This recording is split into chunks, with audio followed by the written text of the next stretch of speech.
Maraming pangyayari sa mundo na napakahirap paniwalaan at ang mga taong nakakita o nakasaksi lamang ang naniniwala sa mga aswang. At sinasabi pa ng iba na wala raw inilikha ang Diyos na masasamang nilalang sa mundo.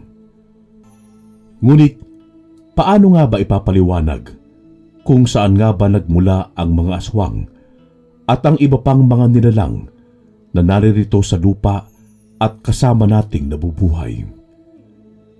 Marami talagang katanungan sa ating isipan na walang kasagutan. Mga mahal naming tagapakinig, atin pong tunghayan ang buhay at karanasan ng ating sender na si Kapitan Pepe. Magandang araw, Karine, at sa mga kapwa ko tagapakinig dito sa channel na ang Manlalakbay. Matagal ko nang nais magbahagi sa inyo ng aking kwento patungkol sa aking buhay at karanasan, ngunit ngayon lamang ako nagkaroon ng panahon. Isa nga pala akong dating kapitan ng aming barangay at itago niyo na lamang po ako sa pangalang Kapitan Pepe upang maging pribado na rin ang aking pagkakakilanlan. Ako nga pala ay may asawa at may 2 anak na parehong babae at pareho na silang may pamilya ngayon.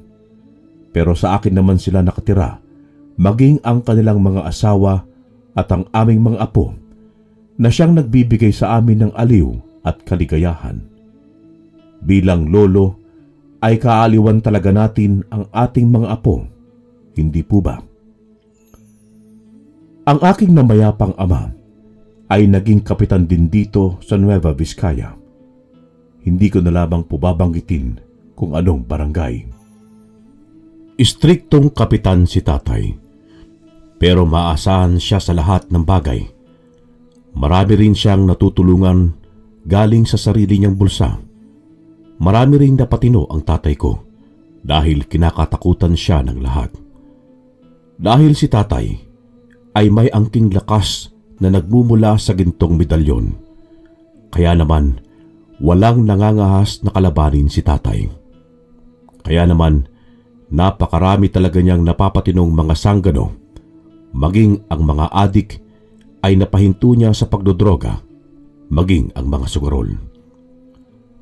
Hanggang sa pumanaw si tatay, ay nanatiling sikreto ang tungkol sa kanyang gintong medalyon. Noong 1978, ako ay nasa 8 taong gulang pa lamang, Karine, nang una kong masaksihan ang nakakakilabot na pangyayari. Dahil nasaksihan mismo ng aking mga mata ang pakikipaglaban ni tatay sa tinatawag na aswang. Napakalakas ng aswang na umaatake noon kay tatay, pero natalo niya ito sa pamamagitan lamang ng medalyon.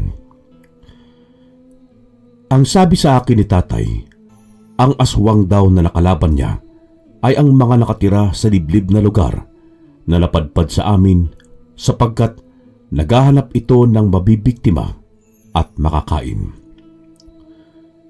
At ang mas nakakatakot pa ay hindi lamang hayop ang pinapatay nila upang kainin, kundi maging ang mga tao o ang mga sanggol na nasa sinapupunan pa, maging ang kapapanganak lamang.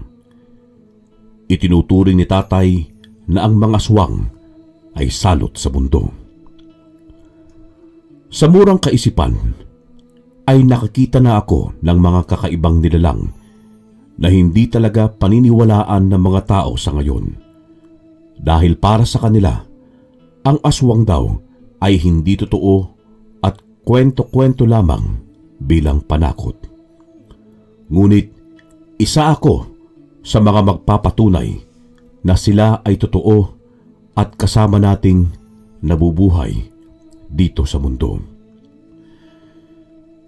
Hanggang isang araw ay may babaeng nagtungo sa bahay na nasa edad 30 ito at maganda. Humihingi siya ng pera kay tatay Hindi namin siya kilala at mukhang taga-ibang barangay siya.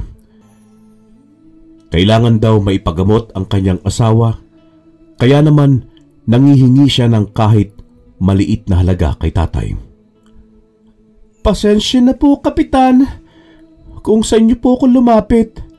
Kasi po, wala na po akong ibang maihingan ng tulong. Ang mga kapatid ko rin kasi wala namang pera. Kaya nagbabakasakali po ako sa inyo. Kahit kaunting halaga lang po, ay ipagpapasalamat ko na po ng sobra-sobra. Teka, sandali. Bibigyan kita. At sana'y gumaling ang asawa mo. Ilang sandali lang at kukuha ko ng pera. Maraming salamat, Kapitan. Tunay ngang napakabuti ng iyong puso. Ngumiti si tatay at tatalikod na upang kumuha sana ng pera. Pero bigla na lamang nagbago ang itsura ng babaeng humihingi sa kanya ng tulong. Katapusan mo na, Alfredo! Galit na sigaw nito at kaagad niyang kinalmot ang likod ni tatay. Sa tulis at haba ng kanyang mga kuko ay napunit maging ang damit ni tatay. Pero labis akong namangha dahil ang sugat ni tatay sa likod ay unti-unting naghihilom. Lapastangan kang aswang ka! Galit din na sigaw ni tatay at tumakbo sa salas upang kuhanin ang kanyang espada at siyang hinataw ni tatay sa babaeng aswang. Pero mabilis itong kumilos. Mapupula rin ang mga mata nito na sobrang nakakatakot. Anong kasalanan ko sa'yo at gusto mo akong patayin? Tumawa naman ng malakas ang aswang na para bang nababaliw ito. Kasalanan? Hindi mo yata talaga alam ang kasalanan mo, Kapitan Alfredo. Mukha yatang tumatanda ka na at nakakalimot. Nanatili akong nakakubli sa upuan habang pinapakinggan at pinapanood sila. Maging ang tuhod ko ay nanginginig na sa sobrang takot. Wala akong kasalanan sa iyo. Hindi kita kilala. Pero hindi ka na makakalabas pa ng buhay sa pamamahay ko. Pinatay mo ang asawa ko. Dahil sa'yo, nawalan ng ama ang mga anak ko. May pamilya rin kami kagaya ninyo. Sa dami ng napatay ng mga aswang, hindi ko na alam kung sino sa kanila ang asawa mo. Pero kailangan nyo talaga maubos dahil mga salot kayo. Akmang tatagain sana ni tatay ang aswang, ngunit bigla itong sumigaw. Wag! Niyanggaw lang ako. Isa akong bagong yanggaw. At sana matulungan mo akong bumalik sa pagiging ordinaryong tao. May mga anak ako, Kapitan. Parang awa mo na. Kitang-kita ko sa mukha ni tatay ang pagkabigla.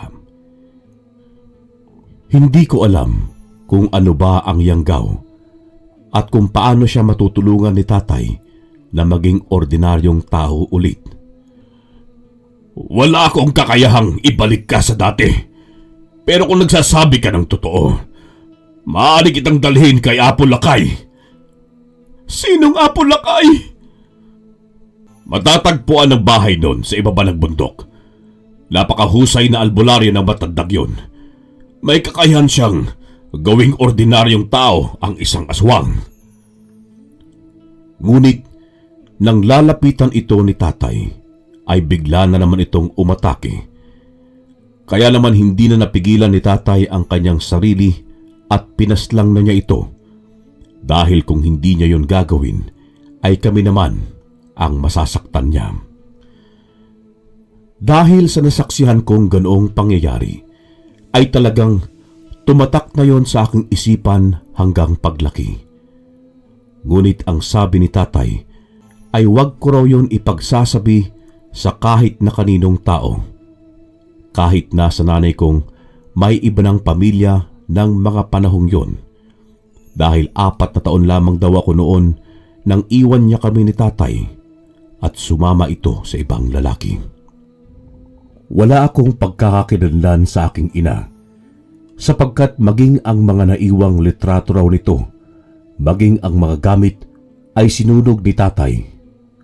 Kung sa bagay, hindi ko naman siya masisisi sapagkat labis siyang nasaktan. Si nanay at tatay raw kasi ay ipinagkasundo lamang ng kanilang mga magulang. Dahil magkaibigan ang mga magulang nila, ay ninais ng mga ito na ipakasal sila kahit hindi naman nila mahal ang isa't isa. Bagay na akalain mong sa mga teleserye at mga pelikula lamang nangyayari. Ngunit maging sa totoong buhay ay nangyayari rin pala ito. Sa kanilang pagsasama naman daw, ay unti-unti rin nilang natutunang mahalin ang isa't isa. Lalo na si tatay, kaya hindi niya lubos maisip kung bakit nagawa pa rin siyang pagtaksilan ni nanay at kung bakit nagawa pa rin niya kaming iwan. Marahil ay hindi ganoon ang pagmamahal niya sa amin ni tatay, kung kaya natukso pa rin siya sa iba. Pero kahit mag-isa lamang si tatay na nag-aalaga sa akin, kailanman ay hindi siya nagkulang sa akin. Siya ang tumayong ama at ina ko.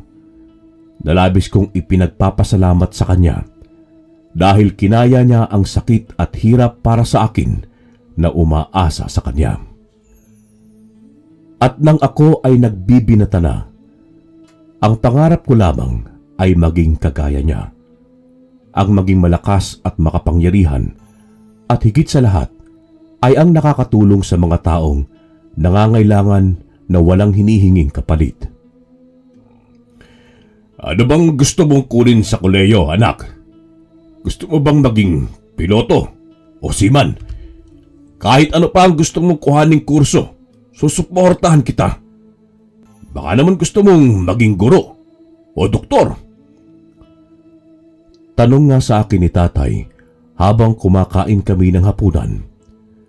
Second year high school pa lamang ako ng mga panahong yun.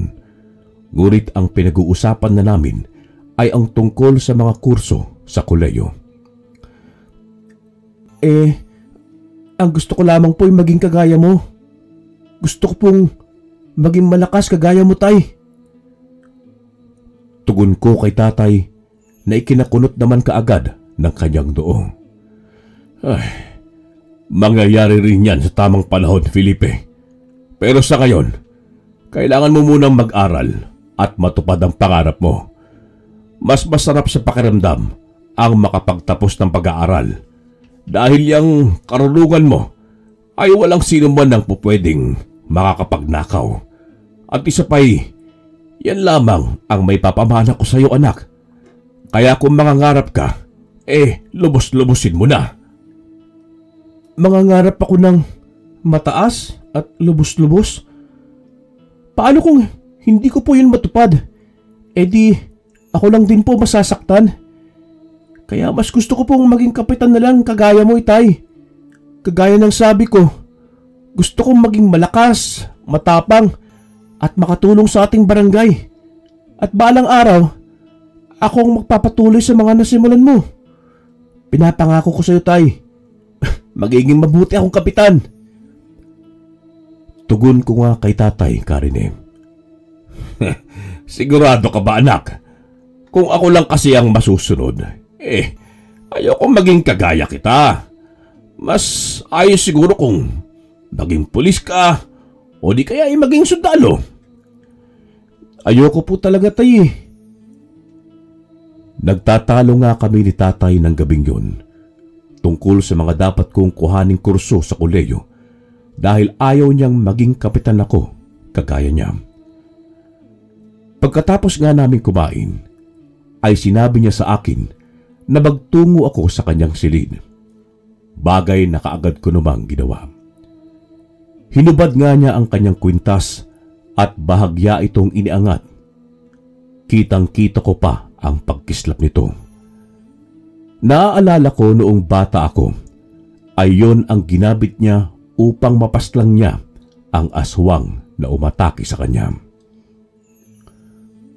Sinabi niya sa akin na doon daw nagmumula ang lakas at kapangyarihan niyang taglay.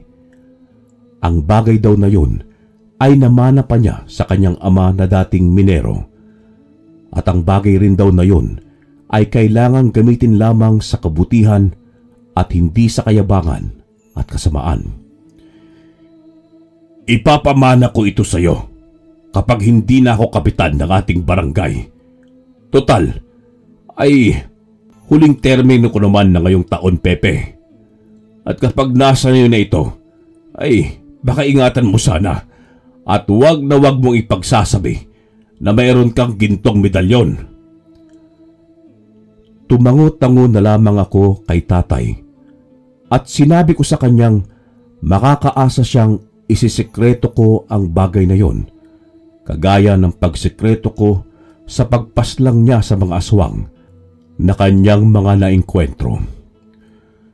Sige na anak, matulog ka na dahil maaga ka pang papasok bukas. Susunod na ako. May mga tatapusin lamang ako sa ibaba. Sige po, tay. Huwag po kayong magpakapuyat. Yung kalusugan po ninyo. Ang kalusugan ko? Baka nakakalimutan mong malakas pa sa kalabaw ang tatay mo dahil sa medalyon. Kaya wala kang dapat na ipag-alala, anak. Tumango-tango na lamang ako bilang pagsang-ayon sa sinabi niya. At sabay na nga kaming lumabas ng kanyang silid. At sa silid ko naman ako nagtungo upang magpahinga. Habang naglalakad ako papasok ng eskwelahan, dahil malapit-lapit lang naman ang eskwelahan sa aming bahay, ay may bigla na lamang matandang babaeng humarang sa aking dinaraanan. Umiwas pa ako, ngunit sinasadya niya talagang harangan ang dadaanan ko. Kaya naman tinanong ko siya kung bakit at kung ano ang kailangan niya sa akin. Nakatitig siya sa mga mata ko na labis kong ipinagtataka, Karine. Mag-iingat ka palagi. Ikaw ang anak ni Kapitan Fredo, hindi ba? Opo, ako nga po. Bakit po? Nababasa ko mula sa mga mata mo na daranas ka ng sobrang paghihirap. May makakalaban kang mga nilalang na hindi mo inaasahan. Kagaya ng iyong ama ay magiging biktima ka ng mga aswang. Mag-iingat ka sa babaeng mapupusuan mo. Ayos ka, Lola. Sa pamamagitan lamang ng pagtitig sa aking mga mata, nakikita mo na ang hinaharap ko o mangyari sa akin. Ano po kayo? Manghuhula? Natatawa ko pang tanong sa matandang babae. Hindi kasi ako naniniwala sa hula. At para sa akin ay tayo ang gumagawa ng ating kapalaran. Oo, manghuhula nga ako. Alam kong mahirap paniwalaan ng mga binitawan ko sa iyong salita. Pero kapag ito'y nangyari na, maalala mo ang sinabi ko sa iyo ngayon.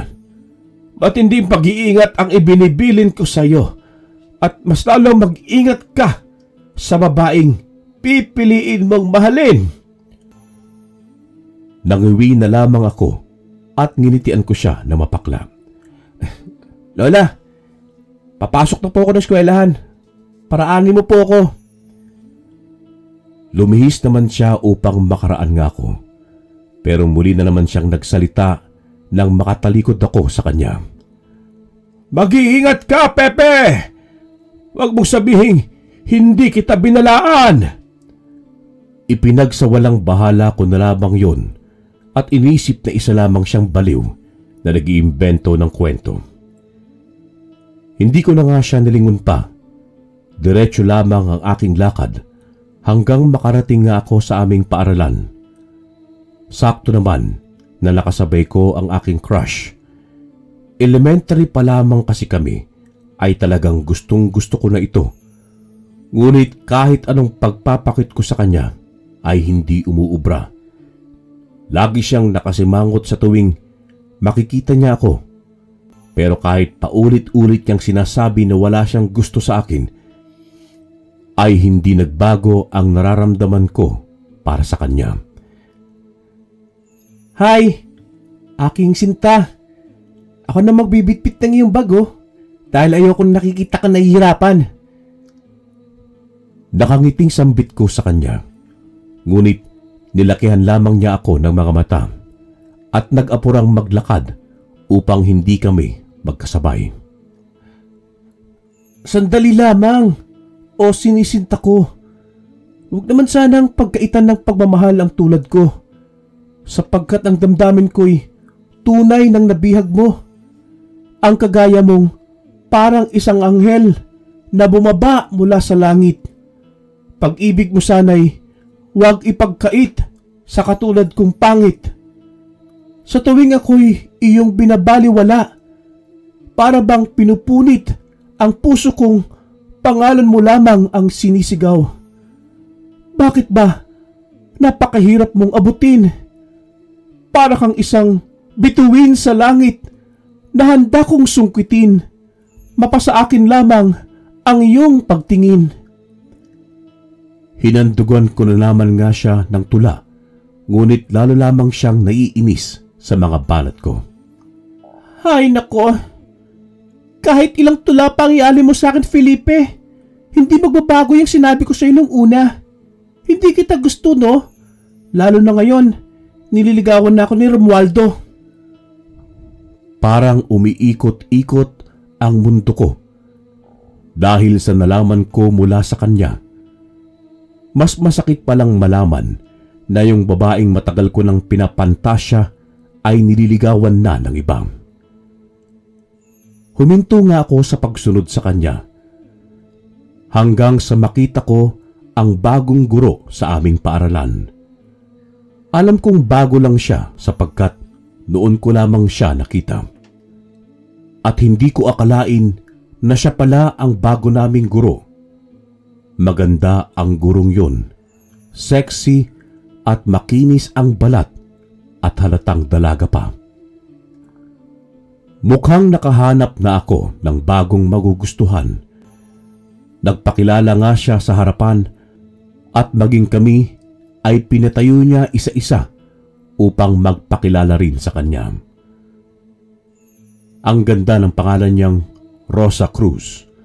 Bagay na bagay sa napakaganda niyang mukha. Muli akong nakabuo ng tula sa aking isipan na balak kong ialay sa kanya. Ngunit nakakahiya, kaya naman hindi ko na ginawa pang handugan siya ng tula. Tuwing nagtuturo nga siya, ay talaga namang titig na titig ako sa kanya na halos ayoko ng kumurap na para bang sa isang kisap mata lang ay pwede siyang maglaho sa paningin ko. Nakatitig lang ako, ngunit wala naman akong naiintindihan sa itinuturo niya dahil ang mga mata ko lang ang bukas at hindi ang aking mga tenga. Palagi na rin akong excited pumasok upang makita ko lamang si Ma'am Rosa na para sa akin ay napakabangong bulaklak ngunit mahirap pitasin. Hanggang sa nagkaroon ako ng pagkakataon na malapitan siya. May hawak din siyang libro at lesson plan, kaya naman yon ang gagamitin kong dahilan para matulungan ko siya. Hello ma'am, good morning po. Tulungan na kita sa pagdala niyo ng gamit. Pagpipresenta ko nga sa kanya, Karine. Ngunit nginitiin lamang niya ako at sinabing kaya na niyang dalhin yon. Ma'am, alam kong masyado na pong personal ang itatanong ko. Ngunit gusto ko lamang pong malaman kung may asawa ka na po at anak. Muli siyang ngumiti sa akin at umiling. Wala akong asawa, Baltasar. Nobyo nga ay wala. Asawa pa kaya? Dalaga pa ako, no? Sagot nito na nagpasaya bigla ng puso ko. Para akong nabuhayan ng pag-asa. Hindi na mahalaga sa akin kung mas matanda siya sa akin ng ilang taon at kung guro ko siya. Basta ang importante sa akin ay itong nararamdaman ko para sa kanya. Hindi naman habang buhay ay estudyante niya ako at guro ko siya. Kung hindi ako magustuhan ni Emma, baka sakaling magustuhan ako ni Ma'am Ganda. Lumipas ang ilang araw nang makarinig kami ng mga bali-balitang may mga estudyanteng nawawala sa iba't ibang mga eskwelahan. Maging dito sa eskwelahan namin ay may isa nang nawawala. Labis naming ipinagtataka kung sino ang dumutukot sa kanila. Maging ang mga kapulisan ay hindi alam ang dahilan sa pagkawala ng mga estudyante. Dahil misteryoso raw ang pagkawala ng mga ito.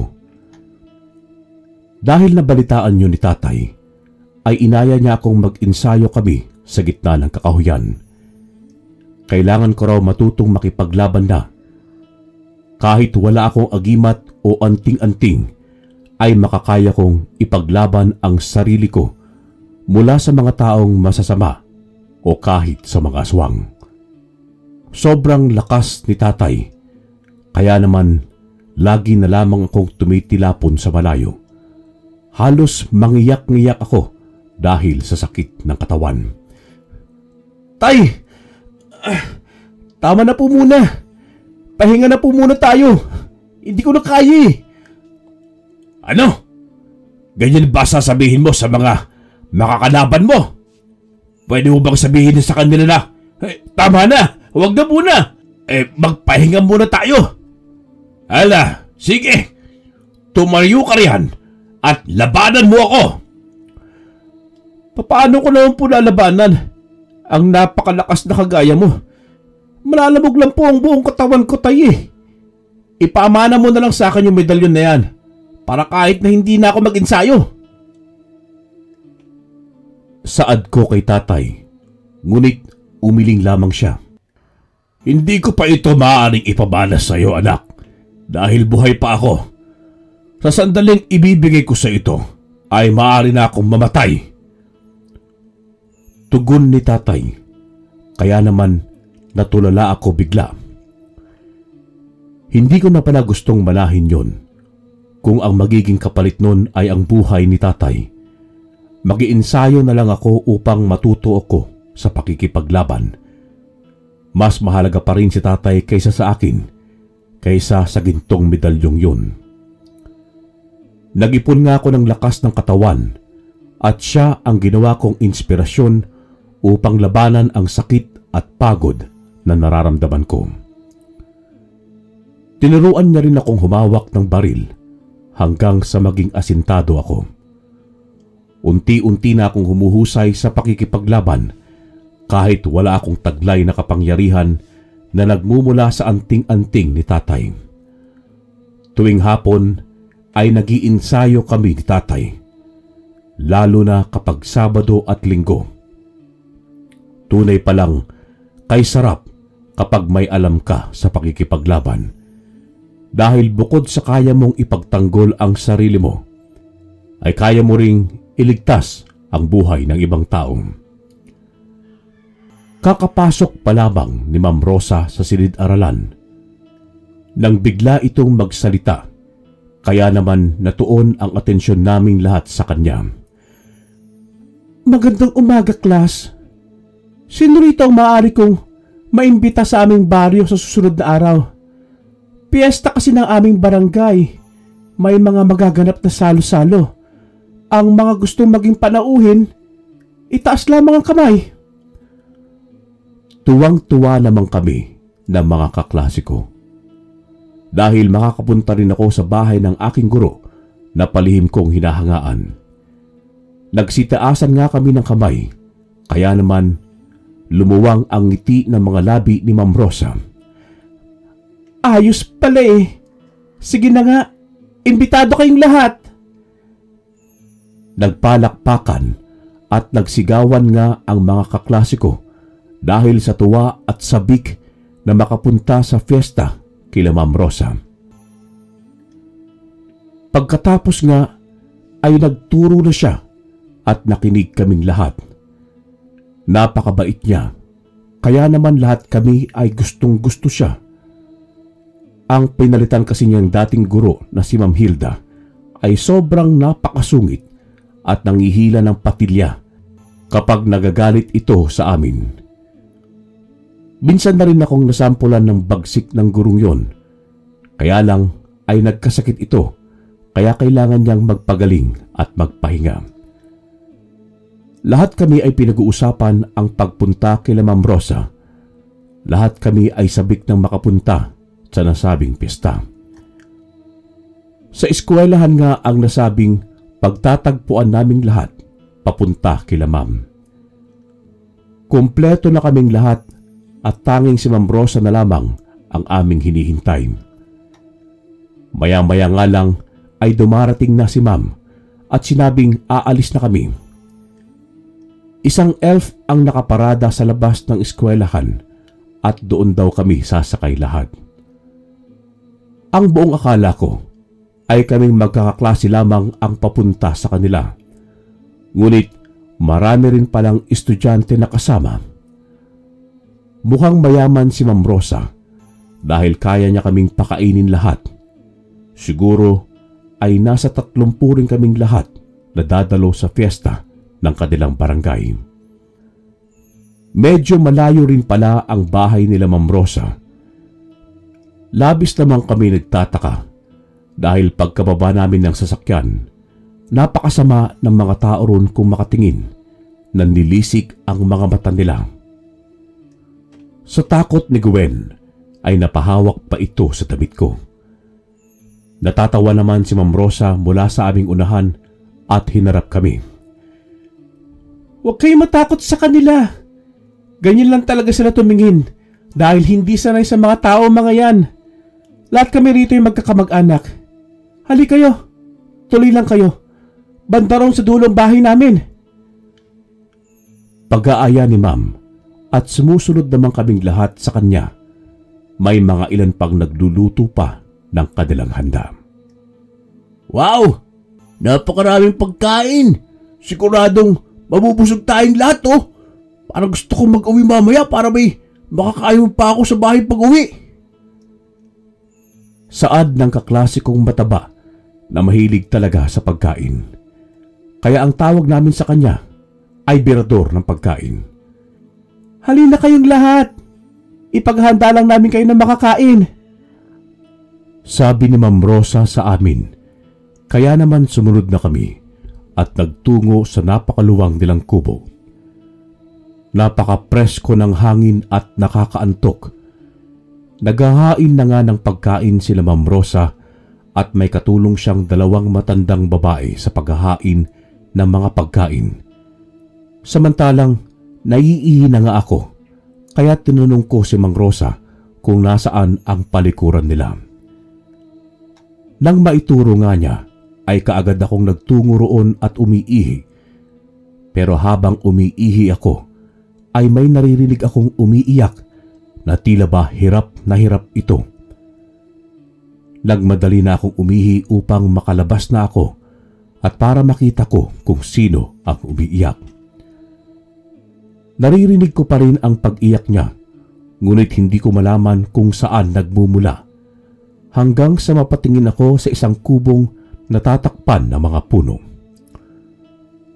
Lumingon pa ako sa paligid at nang masiguro kong walang ibang tao roon, ay patakbo kong tinungo ang kubong yon at kumpirmadong doon nagmumula ang umiiyak dahil lalong lumalakas yun habang papalapit nga ako. Kaagad akong sumilip sa maliit na butas at nakita kong may estudyanteng nakatali roon. Nanlaki bigla ang mga mata ko nang makita ko yun at napatanong sa aking sarili kung anong ginagawa niya at kung paano siya napunta roon. Bigla akong napaisip na baka responsable sila Ma'am Rosa sa pagkawala ng mga estudyante. Pero bakit iisa lamang siya? Nasaan ang iba pang mga estudyanteng nawawala? Kumatok ako ng mahina upang hindi gaanong lumikha ng ingay at baka may makakita pa sa akin. Parang awa niyo na po. Pakawalay niyo na po ako.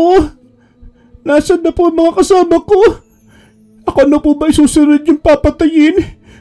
Maawa naman po kayo. Pagmamakaawa ng estudyante mula sa loob. Nangilabot ang buong katawan ko dahil sa narinig ko mula sa kanya. Pinatay na pala ang iba kung kaya't siya na lamang ang natitira. Shh! Kaibigan, huwag kang mag-alala. Tutulungan kita makatakas dito. Katulad mo rin ako. Isa rin akong estudyante. Maraming salamat. Hirap na ako rito. Gusto ko na makaalis dito. Siguradong hinaharap na ako ng mga magulang ko. Makakapal ang mga tanikala na nakapulupot sa gilid ng pinto na nagsisilbing kandado nito. Kaya naman hindi ko yun mabubuksan. Kapag naman pinukpok ko yun, ay sigurado akong maingay.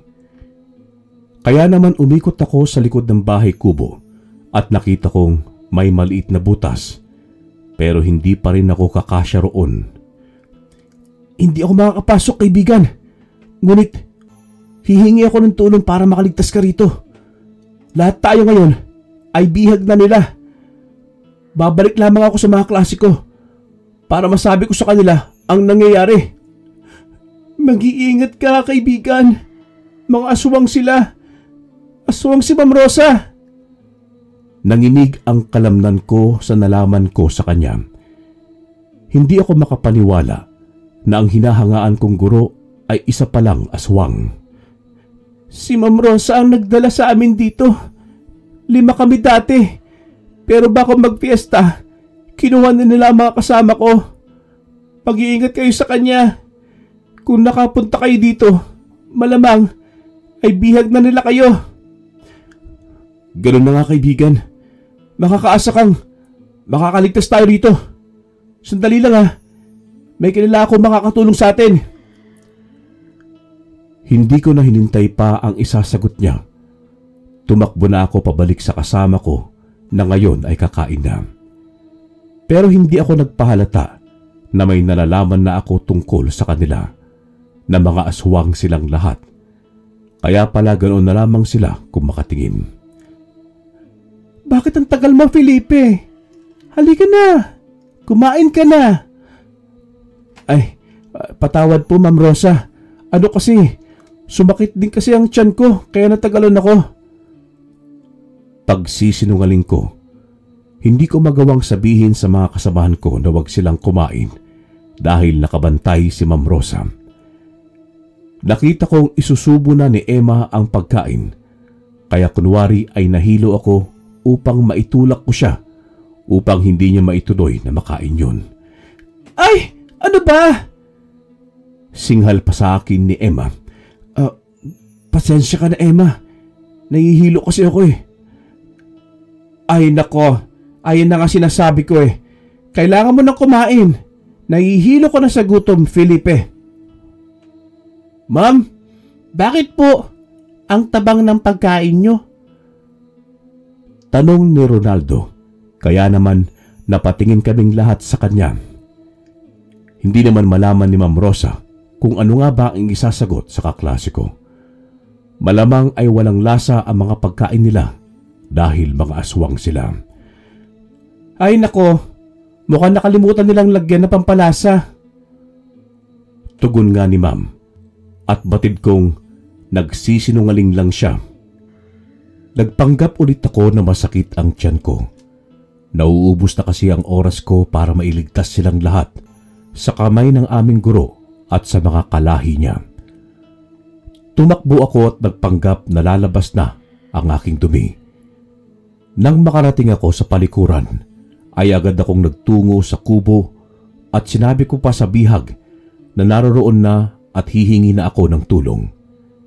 Tanging si tatay lamang ang makakatulong sa mga kaklase ko at sa iba pang mga estudyante.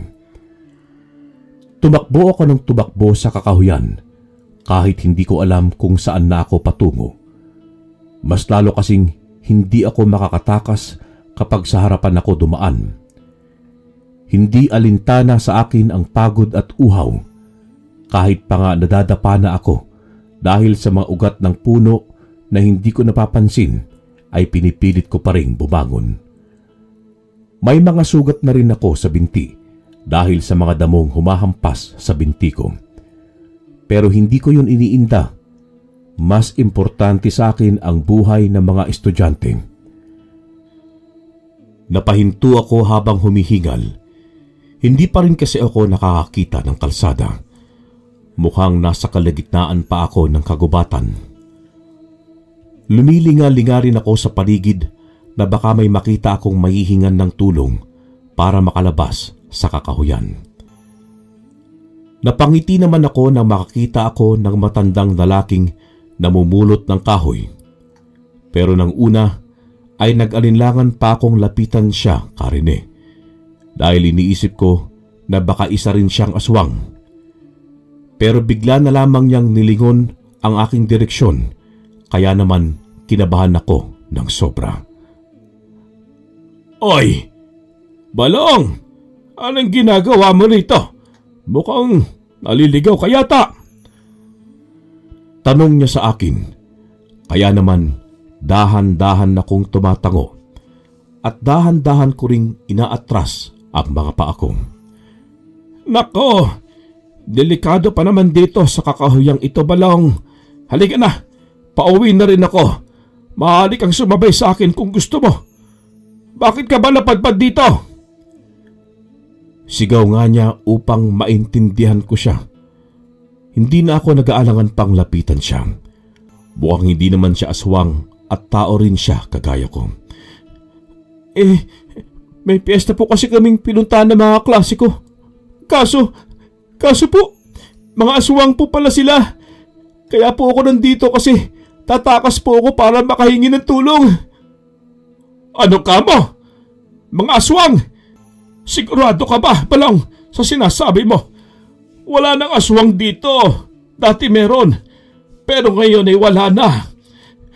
"Meron po, Tatang. Baka noon ay wala na, pero bumalik sila. Kailangan ko na po makaalis dito upang makahingi na po ng tulong. Kailangan niyo po akong mailigtas dito." Tumango-tango naman ang matanda at sinundan ko siya palabas ng kakahuyan. Matagumpay nga akong nakalabas at nakita ko na ang kalsada. "Maraming salamat po, Tatang." Pagpapasalamat ko sa kanya at tumango lamang siya at bahagyang ngumiti sa akin. "Diretsuhin mo lang yan. May isa pang kalsada doon at may mga masasakyan ka na pauwi sa inyo." "Maraming salamat po talaga, Tatang." Saka ako tumakbo kahit nangihina na ako. Napahinto naman ako at napangiti nang makakita akong may sasakyan nga roon. Kaagad akong nagpahatid sa barangay hall kung saan naroroon si Tatay. Sinabi ko pa sa driver na hintayin niya ako para sa bayad. Pagpasok ko sa loob ng barangay hall ay may mga tao. May mga nagpabarangay pala. Pero lumapit pa rin ako kay Tatay at bumulong ako na kailangan ko siya. Kaagad naman siyang tumayo at nagpaalam sa mga tao. Nagtataka siyang hinarap ako. Humingi muna ako ng pera sa kanya na pambayad sa aking sinakyan. Tiningnan pa ako ni Tatay mula ulo hanggang paa. "Anak, ano bang nangyari sa'yo? Bakit ganyan na itsura mo?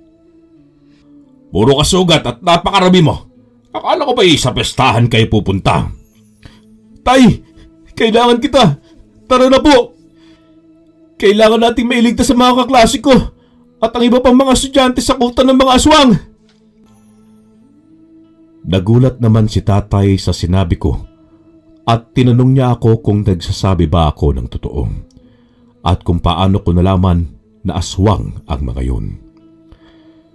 Pero hindi ko na sinagot pa si Tatay. Hinatak ko na siya upang magtungo na kami kina Ma'am Rosa.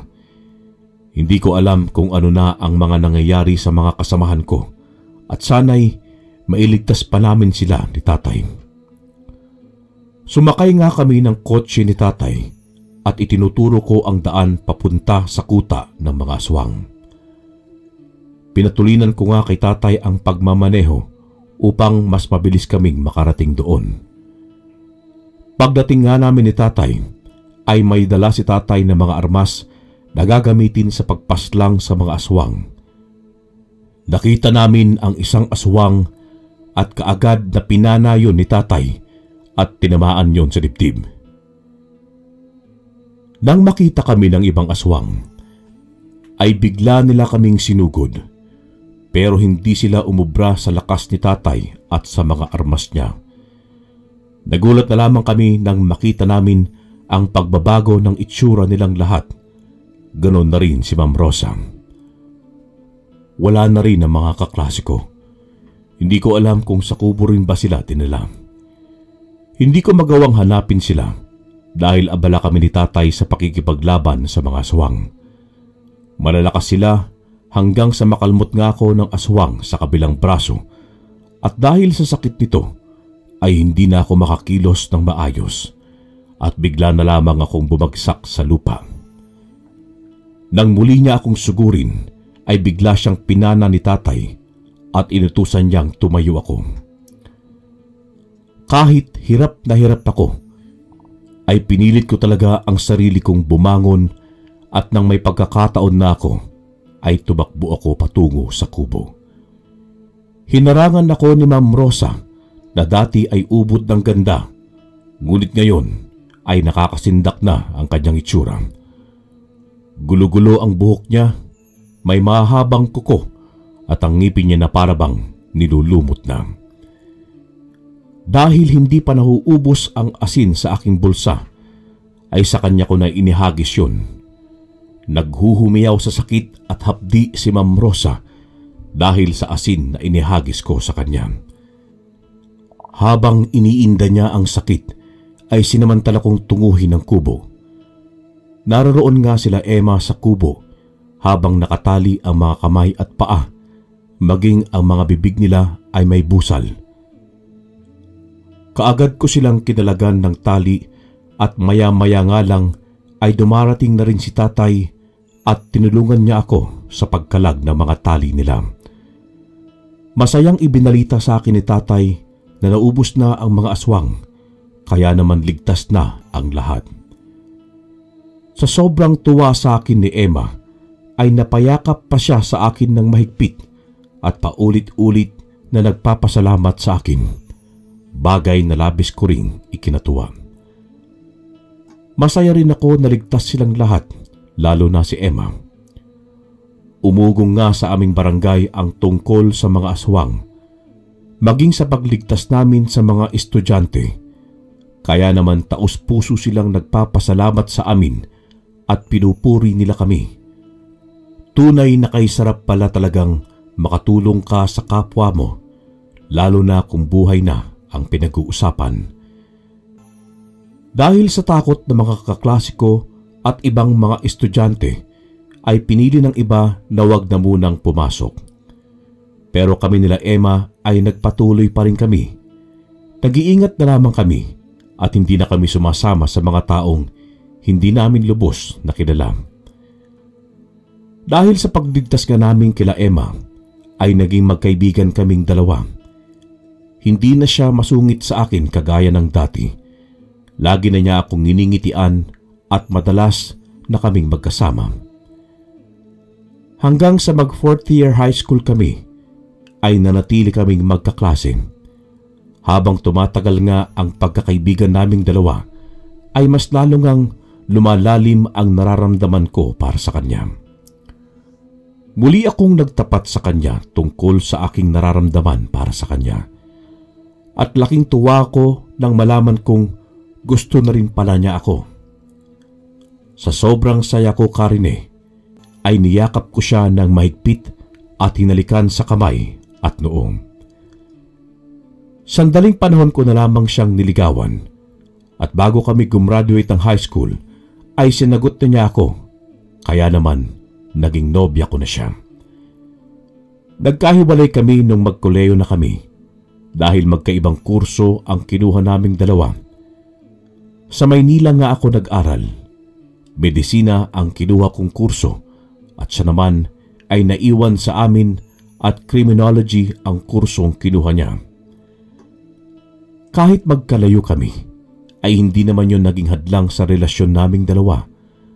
Kapag bakasyon ay umuuwi naman ako at muli kaming nagkikita at nagkakasama. May plano na ako, Karine, na kapag nakagraduate na kami, ay may maayos ng trabaho at aalukin ko na siya ng kasal. Habang tumatagal ako sa kurso kong pinili, ay parang hindi na ako masaya. Sobra na akong nahihirapan. Ganito siguro talaga kapag hindi talaga yon ang gusto mo. Hindi ko alam noon, Karine, kung paano ko sasabihin kay tatay na ayoko nang ituloy ang pag-aaral ko ng medisina. Mababa man sa iba na maging politiko ang nais ko, pero yun talaga ang gusto at pangarap ko. Hindi na nga ako bumalik ng Maynila at nag-ipon ng lakas ng loob na sabihin kay tatay ang plano kong paghinto sa pag-aaral.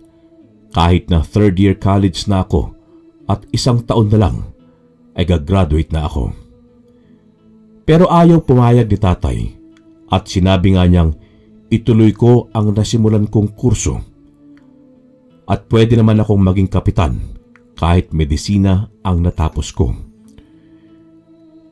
Itinuloy ko nga ang pag-aaral kahit na ayoko na talaga. Kung sa bagay ay mas mainam naman at may natapos ka. Nang makagraduate nga ako ng koleyo at naging doktor ng halos 2 taon, ay inalok ko na ng kasal si Emma. Napakasaya ko nga dahil pumayag siyang magpakasal sa akin.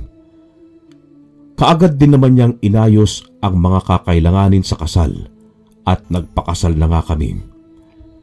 Sa bahay muna kami tumira kasama si tatay, Karine, habang wala pa kaming sariling bahay ni Emma.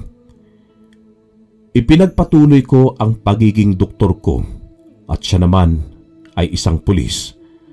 Habang masaya nga kami naghahapunan, ay biglang nagbiro si tatay.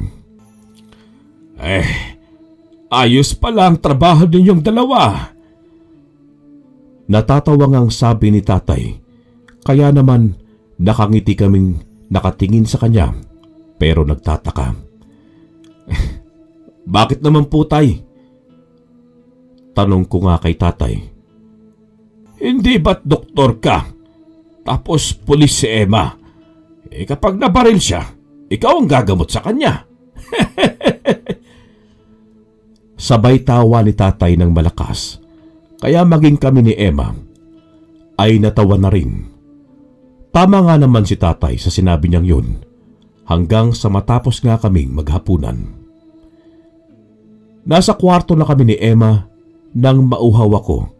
Kaya naman nagtungo ako sa kusina upang kumuha ng tubig na may inom. Nang pabalik na sana ako sa kwarto namin ni Emma, nang matanaw ko si tatay na nasa balkonahe at nagkakape. Nakatanaw lamang siya sa kawalan at mukhang malalim ang kanyang iniisip. Lumapit naman ako sa kanya at hinawakan ko ang kanyang balikat at kaagad niya akong nilingon. Alfredo, ikaw pala anak. Bakit naman iniwan mo sa kwarto ang iyong asawa? Uminom lang po ako ng tubig, tay. Tapos natanaw kita rito . Ano po bang iniisip niyo? Gumiti naman siya sa akin at muling tumingin sa kawalan. Anak, may asawa ka na. At kapag nabuntis na si Emma magkakaanak na kayo. Masaya ako para sa iyo, anak. Sana, bilis-bilisan yung buo na magiging mga apo ko nang makita ko naman sila. Tay naman, talagang makikita at maalagaan mo pa sila. Mas malakas ka pa sa kalabaw. Nakangiting sabi ko sa kanya nang biglang lumungkot ang mga mata niya. Wala akong ibang babaeng binahal kundi ang nanay mo. Nag-iwanan niya tayo, hindi na ako nag-asawa ulit. Kasi para sa akin, ikaw lang ay sapat na anak. Ang tagal na panahon bago ko natanggap na wala na sa atin ang nanay mo. Sobra ko siyang mahal na mahal, anak. Pero kahit gaano natin pakamamahalin yung tao, kung iiwan nila tayo, wala tayong magagawa roon. Wala na ang nanay mo, anak. Nagkasakit siya ng malala at kaagad ding binawian ng buhay. Hindi man lang kayo nagkita bago siya nawala. May nakapagsabi lang sa akin na nakakilala sa kanya. Bigla nga akong nalungkot sa nalaman ko kay tatay. Kahit naman siya, hindi siya nagpakaina sa akin, ay mahal ko pa rin ang aking inay. Dahil siya ang nanay ko. At kung hindi dahil sa kanya, ay wala naman ako rito sa mundo. Nagyakapan kami ni tatay at kapwa pa kami umiiyak. Ramdam na ramdam kong mahal na mahal pa rin ni tatay ang nanay ko.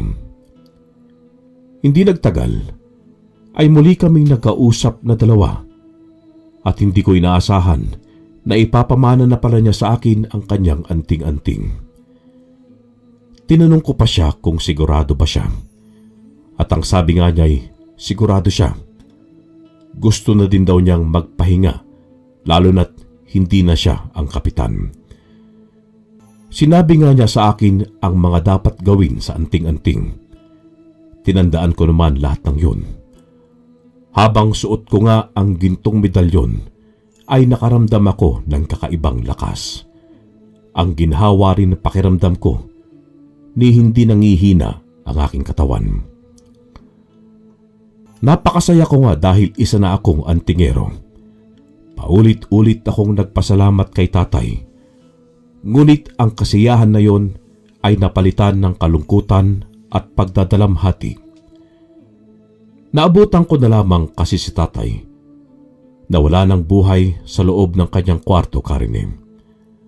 At mukhang sa pagpasa niya sa akin ng anting-anting, kaya siya namatay kaagad. Kung alam ko lang na mawawala siya sa pagpasa niya sa akin ng anting-anting, hindi ko na sana muna yon tinanggap. Sobrang hirap at sobrang sakit na mawalan ka ng mahal sa buhay. Una ang nanay ko, ngayon naman ay ang tatay ko. Hindi ko man lang magamit kay tatay ang pagiging doktor ko dahil nawala siya kaagad. Sa kabila ng kalungkutan na pinagdaanan ko, ay nariyan sa tabi ko si Emma. Hindi siya nagsawang damayan at intindihin ako. Hanggang sasabihin niya sa akin ang napakagandang balita na siya ay nagdadalang tao na. Muli akong nagkaroon ng bagong pag-asa at naging masaya. Inalagaan ko talaga ng mabuti si Emma habang nagbubuntis siya. Buwan-buwan din siya nagpapacheck up hanggang sa isilang nga niya ang panganay naming anak na babae. Halos walang mapaglagyan ang saya na nararamdaman ko nang masilayan ko ang anak naming dalawa. Babae ang panganay namin at 2 taon nga lang ang lumipas ay nagbuntis muli si Emma. Babae ulit ang anak naming dalawa. Binibiro ko pa nga siya at sabi ko ay isa pa kami. Baka sakaling lalaki na ang magiging anak namin. Ngunit hindi na siya nagbuntis hanggang sa magdalaga na nga ang mga anak namin. Tumigil ako sa pagiging doktor at tumakbo ako bilang kapitan ng aming barangay. Hindi madaling manalo dahil mga kilalang tao rin ang mga kalaban ko. Pero gusto ko talagang manalo dahil gusto kong maging kagaya ng tatay ko. Yung iba sinasabi sa akin na mahina nga raw ako. Isa na raw akong doktor. Pero bakit daw mas pinili kong maging kapitan ng barangay? Pero matagal na panahon na rin naman akong naging doktor at panahon na para tuparin ko naman ang gusto ko talaga. Hinayaan ko lamang sila sa mga sinasabi nila sa akin dahil sa kabilang banda ay tama rin naman sila. Hindi madali ang maging kandidato. Gugugol ka talaga ng panahon at pera. Pero ayos lang naman sa akin yun dahil gusto kong manalo. At sumapit nga ang araw ng paghatol. Halo-halong emosyon nga ang nararamdaman ko ng mga panahong yun. Para bang gusto ko nang gumabi nang malaman namin ang resulta. Paulit-ulit talaga akong nananalangin na sana ay ako ang manalo. At hayon nga, Karine, ako nga ang nanalo. Ako na ang bagong barangay captain ng aming barangay. Hindi ko nga binigo ang mga taong naniwala sa akin at sa kakayahan ko. Naging mabuti at maaasahan akong kapitan, kagaya ng aking tatay. Ang iba ngang bumoto sa akin ay ang mga kaklase ko dati na natulungan namin ni tatay mula kila Ma'am Rosa. At dahil antingero na rin ako, ay marami akong natutulungan. Dahil dati nga akong doktor, ay marunong ako manggamot at malaking tulong din sa akin ang gintong medalyon. Mula nang natuklasan nilang kaya kong manggamot ng iba't ibang sakit, ay dumami na ang nagpapagamot sa akin. At kahit nasa barangay hall ako, ay sinasadya pa rin nila akong puntahan doon. Halos wala na nga akong pahinga dahil kahit sa gabi, hating gabi o madaling araw, ay may nagpapagamot sa akin. May mga nagpapagamot din sa akin na mga biktima ng kulam, barang at biktima ng aswang. Nakapagtataka na mayroon pa rin talagang aswang sa lugar namin. Gusto ko silang makita at nang tuluyan na silang maubos.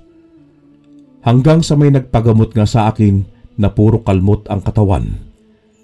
Sinugod daw siya ng aswang sa kakahuyan habang nangangahoy daw siya. Nang magamot ko nga siya, ay nagpasama ako sa kanya kung saan siya inatake upang mapuksa ko na ang mga natitirang aswang. Sinabi niya sa akin na maghintay lamang kami at pakasakaling magsilabasan na rin sila hanggang sa inabutan na kami ng dilim sa paghihintay. Maya-maya nga lang ay may naririnig na kaming kumakaluskos. May mga ibong itim na rin na nagliliparan sa kakahuyan. Kapitan Pepe! Ayan na sila! Sila na yan! Sigurado ako! Sabi nga ni Greg sa akin, inihanda ko na ang mga pana ko kung sakaling may aatake sa aming mga aswang. Ilang sandali pa kami naghintay at sumugod na nga sila sa amin. Pinagpapana ko sila at sa pamamagitan nga ng gintong medalyon ay may kakaiba akong lakas. Kaya naman hindi nila ako kayang talunin at hindi nila ako mapapatay. Matagumpay ko ngang napaslang ang mga aswang na nagbabalat kayo pang baboy ramo upang mas mabilis silang sumugod sa amin. Pero mas maliksi ako sa kanila at mas mautak. Manghang-mangha sa akin si Greg dahil sa nasaksihan niya. Hindi lang daw ako kapitan, isa pa raw akong tagapagligtas. Masarap sa pakiramdam ang mapuri ka, pero mas masarap sa pakiramdam ang makatulong sa mga tao. Mas lalo nga akong nakilala at talaga namang dinadayo na ako ng mga taong gustong gumaling. Ang iba ay sinisiraan ako dahil ang ibang albularyo sa ibang barangay ay wala nang nagpagamot dahil ako na ang dinadayo ng mga tao. Ang iba nga pala ay natatanggihan ko na dahil sa dami nila tapos may responsibilidad pa ako sa barangay. Kahit gusto ko nang huminto sa panggagamot ay hindi pwede dahil maraming umaasa sa akin. Sa ngayon ay hindi na ako kapitan ng aming barangay pero nananatili akong nanggagamot ng mga may sakit. Masaya ako sa aking buhay kasama ng aking mga anak, ng mga manugang, mga apo, at syempre maging ng aking mapagmahal na asawa. Hanggang dito na lamang po, Karine. Maraming salamat po. Sana ay marami pang magbahagi sa inyo ng kanilang mga karanasan. Lubos na gumagalang, Felipe Pepe Baltasar. Wakas.